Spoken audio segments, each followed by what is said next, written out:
Hello, welcome back to the channel everybody. This is Brian Whitten and ET Art. I have had people ask me, Brian, how are the movements managed? The ones that we are told, that I'm saying, and that the megaliths are indicating, the motions of Earth when this situation is where the Earth is ripped straight. It's ripped straight and done so because there is a field of the Sun. I've indicated just 4 rings here, and in reality Earth is closer to the 6th ring. I've only left this field here so that it's more easily explained and more easily understood. At the moment Earth is sitting within this really narrow portion here, and this is really strong. Earth is pushed away from this about 6,000 years ago. At the time it was standing straight like this with a straight axis and going clockwise around the Sun. We're looking at a plane, if you want to call it, an imaginary plane across here. It's not imaginary, it's a very real thing.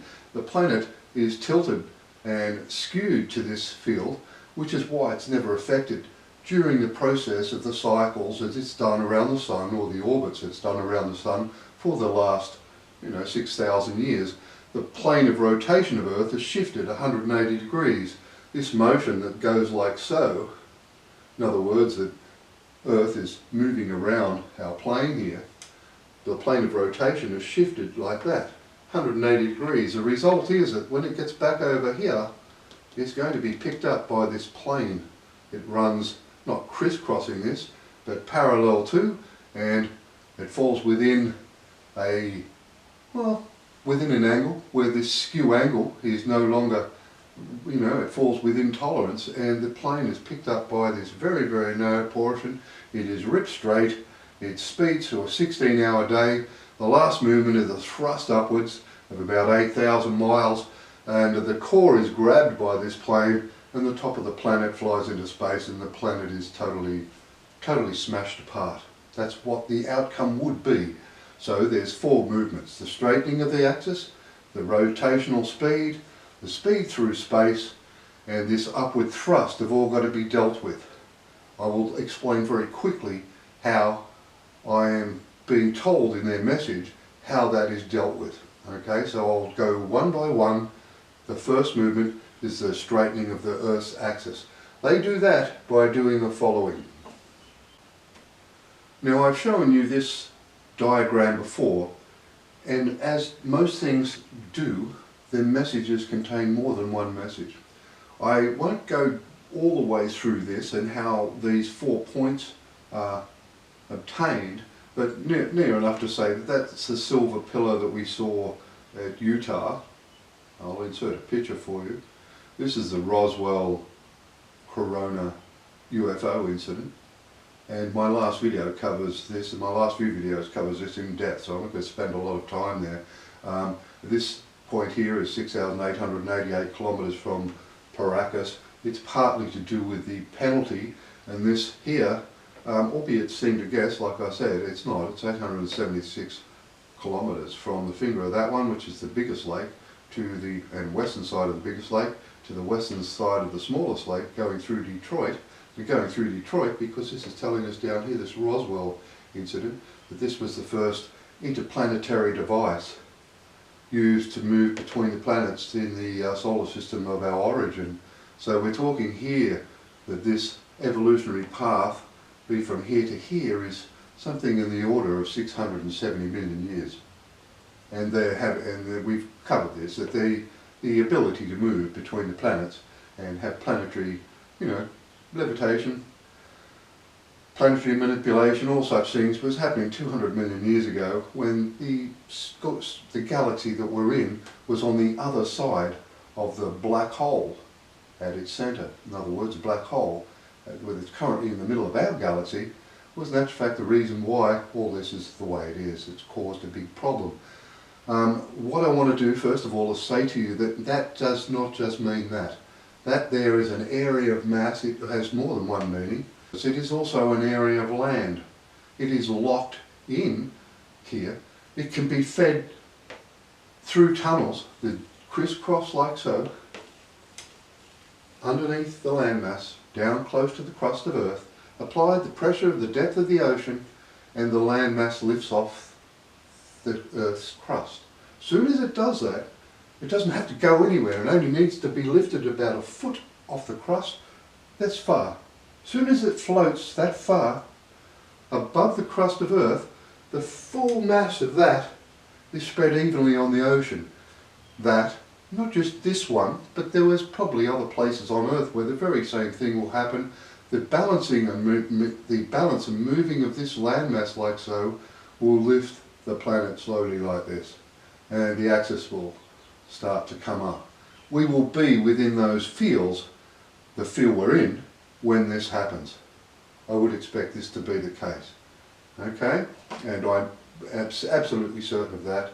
I will do an inserted image here for you that does show, if you look at the little right angle to the left of this frame, and you will see a little red dot coming through after it. So in other words, that's saying the Earth has to be flush, like so, before Nibiru, which is a red dwarf star, comes speeding through our system. But back to our field now. So understand now that at this point we've now achieved the Earth to be standing straight. Now Nibiru comes flying through our system. Where Nibiru comes through the system, I will insert a plate here for you. When Earth is pushed out beyond Mars, it goes to a given point and stops. It gets beyond this field, the 12 rings that this field has. Call them orange pill fields or balloon fields. But Jupiter is beyond this field. What happens with Nibiru's pass between Mars and Jupiter is that Jupiter has moved into the outer fields of this field. And that compresses these fields, albeit it's a little bit difficult here, but you see the compression of these fields. That then places Earth, instead of being in the narrow portion, into the blue portion. And as I said, the outer ring of rotation is 186 million miles from the Sun. It's reflective of light speed, which is telling us that Nibiru, when it comes through here, is extremely quick. It is really, really quick.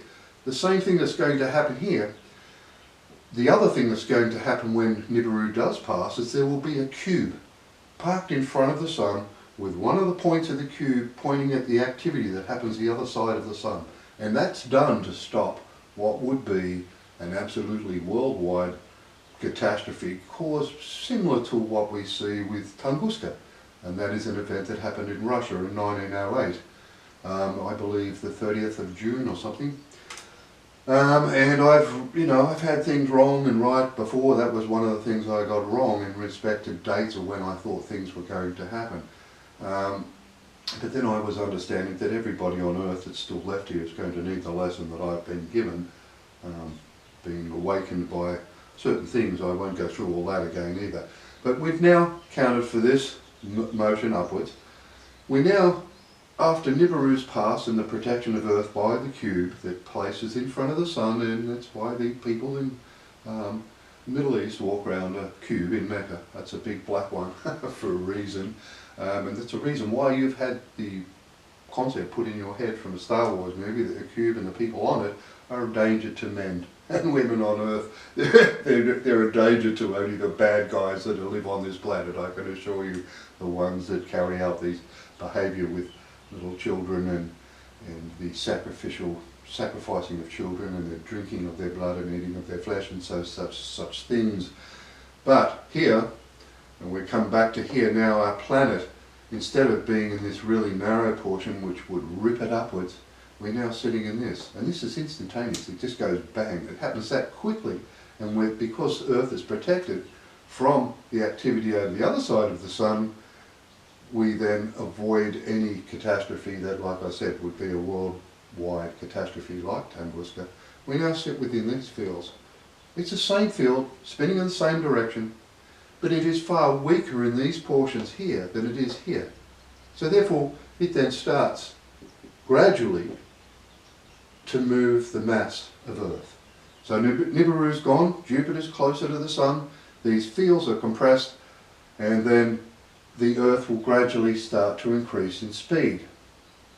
And it will start moving up here now because we've lost the ripping angle. The ripping is not going to happen anymore.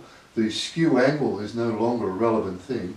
We are within this field, And these fields, like I said, are spinning the right speeds. They will eventually drive a 16-hour day, but because they're so weak, it is a far, far longer process to do so. Now, as we quickly approach the speed or the rotation of Earth gradually speeding, we go through a process where it gets closer to the speed that it would need in here. So in other words, what they're going to do is they will allow water to cycle. I believe water is going to be used to cycle around the core to reduce the apparent mass of Earth, and that will happen whilst Earth is within this field here. And it will gradually rise up here, and it will get to a point where it's in the centre here, and it will basically just stop rising. You won't have that upward thrust. You won't have the ripping and tearing that would happen here. So Earth is allowed to move into here. The pole shift will take place, I guess, here, because there was no pole shift when it was pushed away, and that's what makes it rush upwards like this. So the pole shift, because mass of Earth is so big and moving and in control of this field now, the pole shift is allowed to take place. It just gradually lifts up like this, in here, gets to a point where it stops here. The pole shift is taking place. There is no flipping around. The Earth doesn't go crazy or whatever. And that's what happens. It happens within this portion of the field. I will show you one thing that I believe is telling us exactly that. I saw it the other day, and I will see if I can find it in amongst my pictures here. Now, this archaeological artefact would be, of my opinion, telling us about exactly what I've just mentioned. I want you to note that we are compressing this. If it wasn't, it's an oblong shape because we're pressing the sides. We're talking about the rings of rotation being pushed in here. So the compression, I'm certain, is happening when Jupiter is pulled into the field. Also note this balloon here and the upward movement here, the arrow upwards. It's all being dealt with in the balloon field. That is what I believe we are being told there.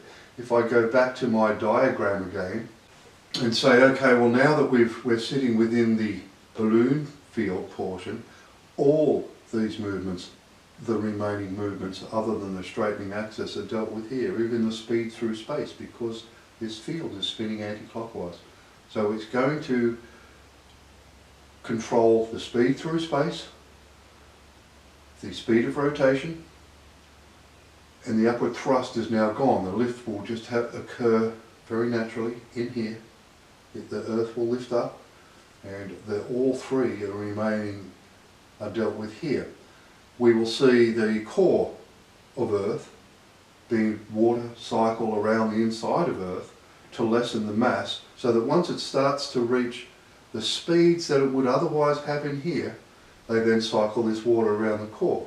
So once we reach the speeds of rotation, the speeds through space that we would have here, but we have them here, that is when the next part of the function will take place. I'll go back to that last diagram, and if we come back here and we could say, well, how long does that process take for all of that to occur? I would expect that we're looking at animals both sides of the activity here. You know, maybe saying that from one season to the next, a year, because that's what we've got the animals here for. We're saying the whole process is taking what it takes for a season to pass between these animals breeding, which would be roughly a year. So that's what we'd be looking at, that process is going to be a year. At some stage in that process, the moon is moved away from Earth to orbit the sun. I'll show you one other thing. And as I've mentioned the cube in Mecca, I will also mention this. This is to do with the race between the sun and the moon. What we are told happens is the moon is taken out of the orbit of going around the Earth any longer. It will be made orbit the sun, but it orbits the sun in sync with Earth. Prior to this happening, we are still sitting in the balloon fields though, right? What happens is once all the speeds are met within the balloon field, both Mercury and Venus, which I highly suspect are laid over on their sides, which is why they're not spinning real quickly. The Mercury and Venus have 58 and 116 days as the amount of days, Earth days, there are for them to do one rotation. I would expect, like I said, they're laid over on their side. Once they get stood up and spun, they then create their own electromagnetic fields. They then expand the fields again, and with Earth doing the right speed in the balloon field, and the right speed through space, and the right speed in revolutions, the right speed in rotation, as it would have in the very narrow portion, then Earth just marries in, it merges in with that narrow portion. Just exactly where that situation happens, the moon has to be close to being in cycle here. It's going to be placed in the right place to be driven in and out by the rotations of Mercury and Venus. That's what happens. I've explained that in other videos. I just wanted to roughly go over how that is managed. The rotation of Mercury and Venus and the field of Earth drive the moon in and out towards the sun and back. In and out like this. It has two inner locations and one outer. So people are breeding on Earth once that process starts. Once the moon's gone, I think it's probably going to be absent for about a year. There will be nobody on Earth that be giving birth to children. That's what's going to happen there. One of the other things that's going to happen is prior to the Earth getting sped up to the 21-hour day, us Caucasians have to leave. We have to be gone before that.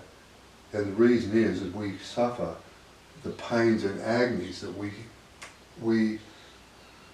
this new field of the sun and the pollution, the motion and the speed of Earth's rotation, we cannot exist here at all. We have to go. There's a little bit over 3 billion people, including the North and South American Indian people. They all have to leave Earth as well. They cannot stay here. I've gone through that. I don't want to go through that again today, explaining why. But in this passage in the Islamic faith, they talk about exactly that race between sun and moon. They also, if you went down here, would talk about the days where the day does not outdo the night. And we're talking about a whole year here. So the only way day cannot outdo night is when the Earth stands straight and day and night are the same. The moon, on the other hand, and its cycle towards Earth and back away, and that motion is protecting the equatorial regions of Earth, because if it didn't happen, that field is so strong it would drive tsunamis all over the globe, and that is why these passages are within the Quran. I've never read the Quran. I'm aware of the passage because my son took the time to read a book of others. He is a Christian as well. I'm a Christian as well. I went through a private school, and I have been told lies just about in every way we can possibly imagine. This schist disc, I believe that this is what's that made out of. It's an Egyptian artifact that we are told people don't know what it means. Honestly, there are that many things that we are told, oh, they're mysteries. There is no mysteries on this planet. None. They are secrets of the leaders, secrets of the royals, secrets of the Masons, secrets of the world elite, and they know full well what I'm telling you is correct. And it is, unfortunately, correct. A lot of us, well, all us Caucasians have to leave Earth. That's a reality. But in saying so, that also is another message. It means that we, I would expect, brought the technology in the first place, which is why we're leaving. Unfortunately, when we brought it in this realm of Earth, where we have come from other countries into other countries, we have not brought the message nor the in the manner that we used to. Okay, that's half the problem. It's the reason why the management exists. Okay, the management of Earth, Moon and Sun is a process of aging elements in a galaxy that has been pulled through a black hole. That is a problem. So this part here is reflecting, as I said, the moon's cycle. It's showing us that at its greatest, the moon is this big in front of the sun, And remember that this is only stopping at the equator. This is reflective of the Earth's equator. These waves that we see here are why? If this field of the sun is that strong, if the equator of Earth wasn't protected by the moon and its cycle in and out, there is catastrophe, tsunamis all over the globe. This doesn't affect us. We're not going to be here. This will be the people that are on Earth that are being protected here. Maybe why the passages are within the Quran, because the Middle Eastern people can live here. We cannot. So I just wanted to show you that you're seeing the two inner rings shown here, and they're larger on the outside. So that's what I'm saying. There are two inner rings I've discussed before that the Asian people breed when it is at its furthest away, and the Middle Eastern breed when the moon is at its closest. What I'm about to show you is absolutely mind-blowing. My last video, if you've watched it, I've said that the apes, the last couple of videos, I've said, well, the apes and the monkeys, once we realise that our evolutionary past was millions and millions of years ago, that the monkeys and apes are not a creature as such that we evolved from, that it was the other way round.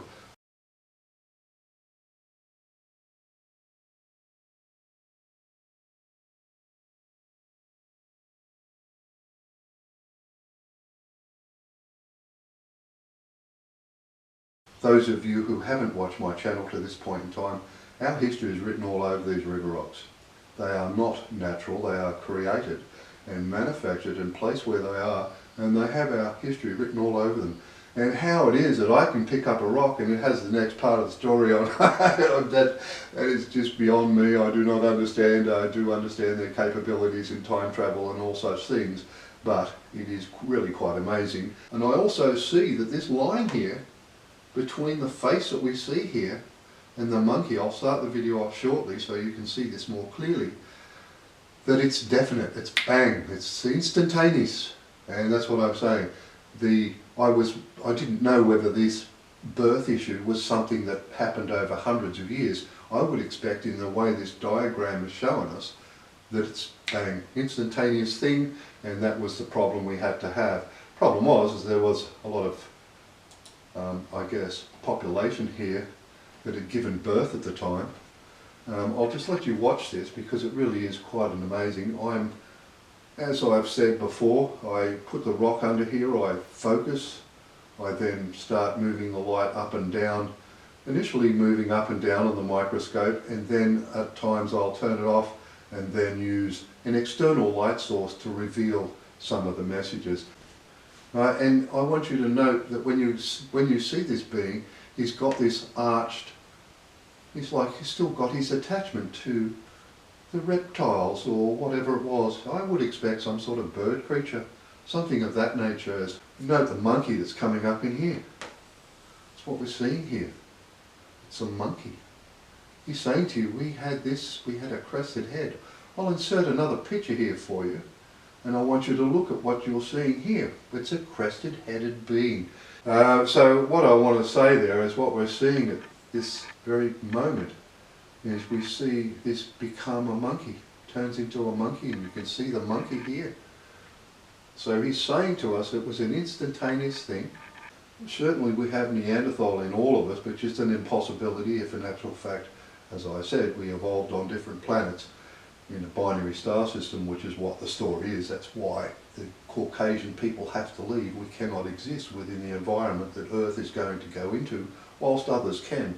That is an impossibility if in actual fact we all evolved on one planet going around one star. So that is why that situation is. They want us to understand that the matter inside the galaxy towards the centre is far younger than the matter on the outside, which makes sense if anything's going to expand and contract in respect to galaxy. But inside that is lessons pertaining to the universe itself as well. And you could say, okay, well, if you're on the outer part of a universe and you come to a galaxy, it doesn't mean the galaxy's older, because the galaxy is as old as it was when it went through the black hole. That is what I believe we're getting told.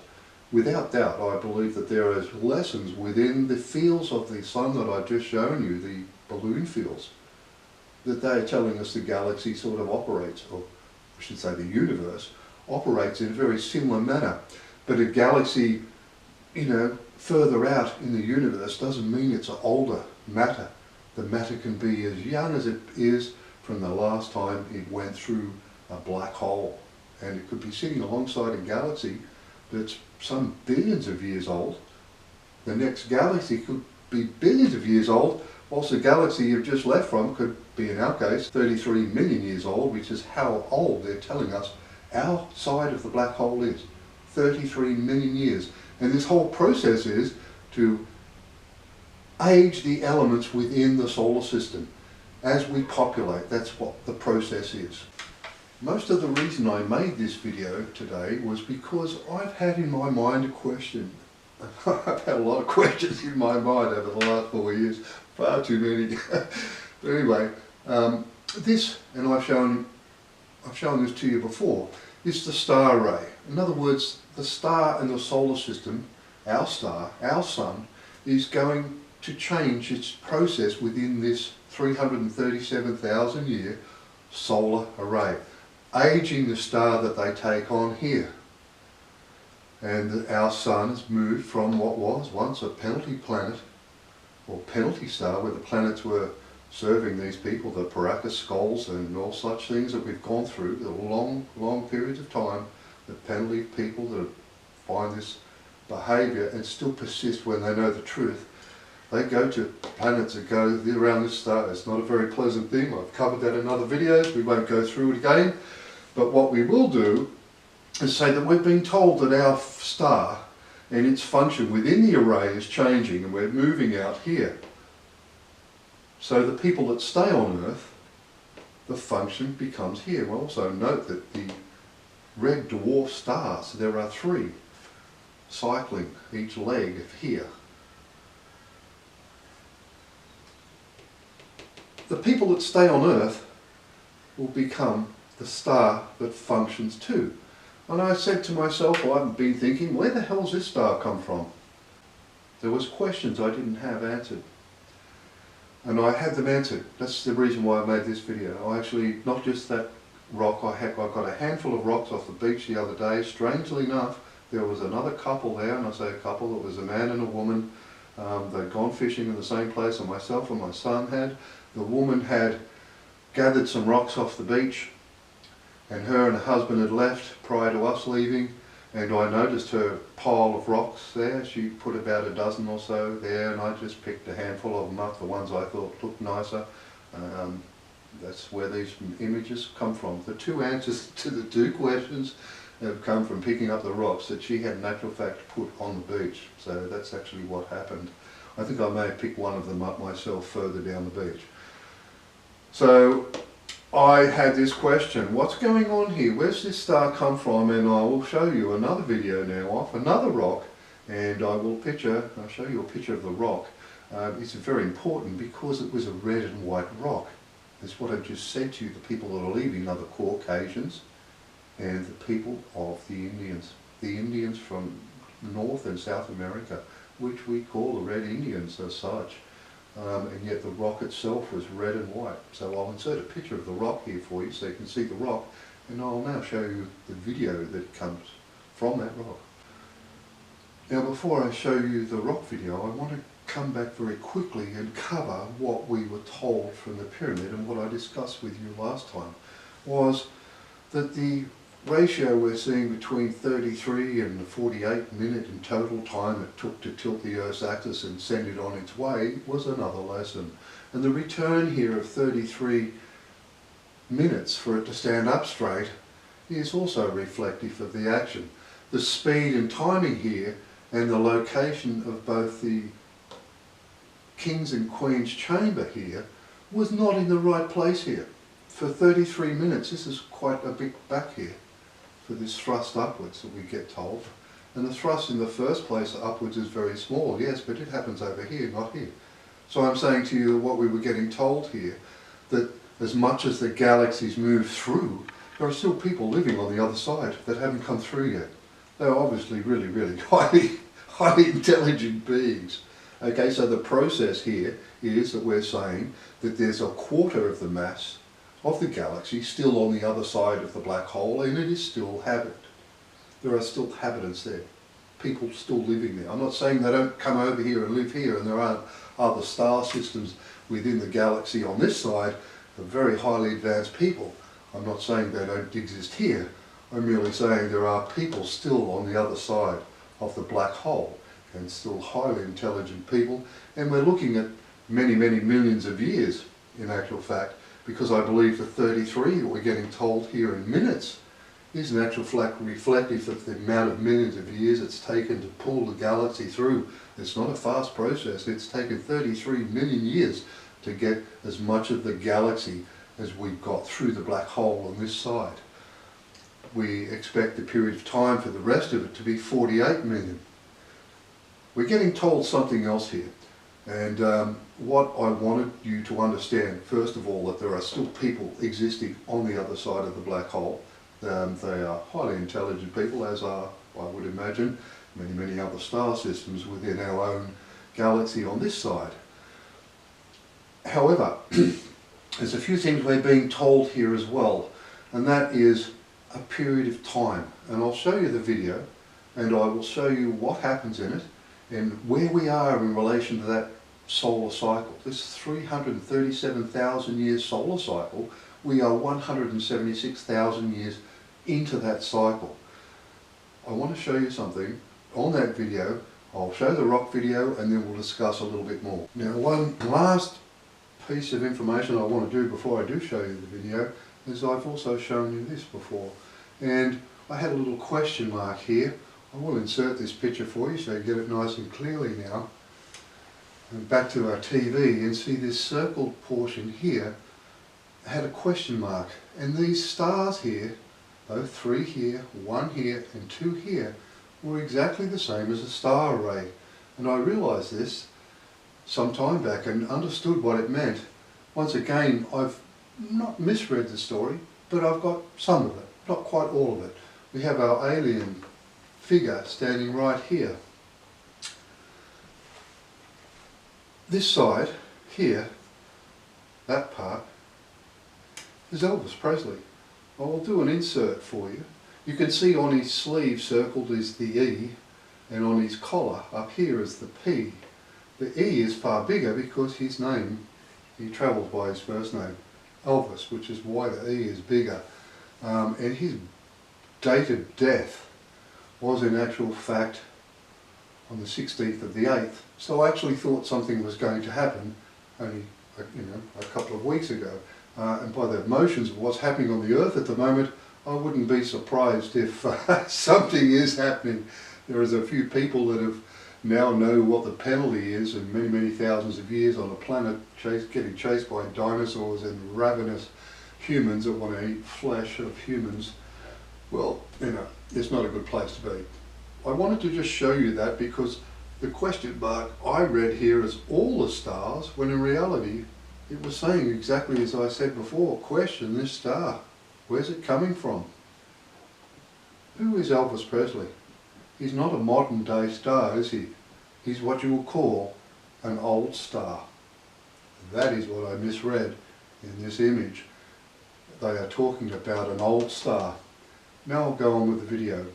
Now I'll kick this rock video off, and I want you, if you would, I will insert some still pictures here for you as well so that you can see what happens. I'll let it play. I will zoom along a little bit because there are some parts in this that would tell me without doubt, number one, that people will exist and live on the other side of the black hole. But what we're being told in this portion of this rock is how they do things. Okay? And we see a black hole represented by this portion of the rock here. And I move this along a bit and we get a little bit further along here. We see where that star comes from. They bring it through the black hole. That's what they do. They bring a star through the black hole from the other side of the galaxy. That's what they're saying on this rock. I know when I photograph the television like this, you do not get a really good view of what you're seeing. So I will insert them for you, but you can see now this is where I start to see the structures and buildings around these areas here. It's not as good with the television because this TV does make things a little too bright at times, and therefore the clarity is not as good. But it's an amazing thing to have found that on a river rock, the explanation as to how and why it happens the way it happens. So what will happen is we will see another star brought in within 8 light years away from where we are at the moment, and it will be the star that we will move to. This is actually where we're seeing the best part of this video. We see the planet here, we see the star getting held here, we can even see a guy's hat here. And this is why I'm saying this guy up here, you can see a guy, it looks like he's got a slouch hat on like an Australian. Maybe it's because an Australian was going to tell you what was going to happen. I don't know, but I'm just saying, you can see here, this is where it's at its best. And then you can see the structures of the house and the buildings and the domes, roads and all sorts of things come up here. See a planet here. And then you see the star sitting within this ball. That's actually at the point that it's best. Here I'm concentrating more trying to get the buildings and everything and the structure of everything here. So you see the photos that I'm inputting and the still images of this portion of the video. And that's what we're being told. Isn't that just an amazing thing to find on a river rock, an explanation as to what goes down? The star we go to is not going to be a new star. That was dragged through the black hole 33 million years ago when the process started, or some period of time between that. What we're going to see is them bring a star through the black hole, drive it across the galaxy and put it 8 light years away from where we are, and that is where we're going to reside. That's what's going to happen. Isn't that an amazing thing? Look at this, they're giving us a thumbs up here. See, that's the things you wouldn't see otherwise. There's some of the things that I've found on these rocks over the years, I'm not kidding, they're mind-blowing. They are, the technology to do what it is we're seeing is brilliant.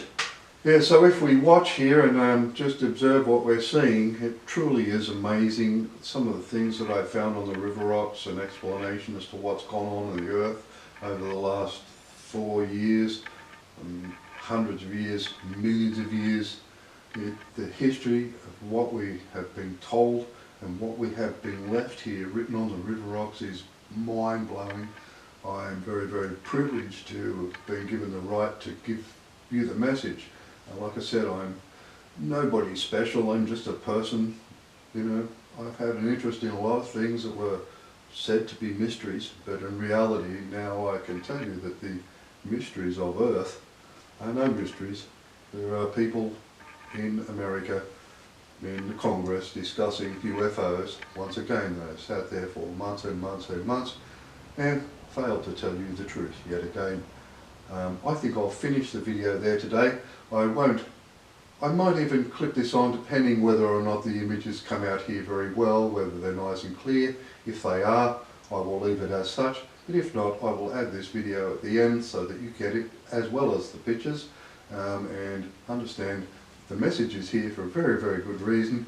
And as far as everybody on Earth that have to move, do not fear, because the people that left all this message here care very much for all of us. So, which is why the people that have made all these blues and made the errors in their life the way they have basically created, well, they put themselves in a situation now where they need to reassess, I would expect, what they really want to do with the rest of their lives, both from a spiritual sense and a physical sense. So once again, I will say that these rocks here are once again amazing that this woman had picked these rocks up. I think the red and white one I might have picked up myself because I just like the colours of it, but this certainly was on one of the ones that she had collected and left right where she sat. So It's a pretty amazing outcome to have the answers told us on 2 river rocks. The rest of the story we needed to know. And I'll finish up with that today. That's Brian Whitten and ETR. Have a lovely day. Thank you very much. Bye bye.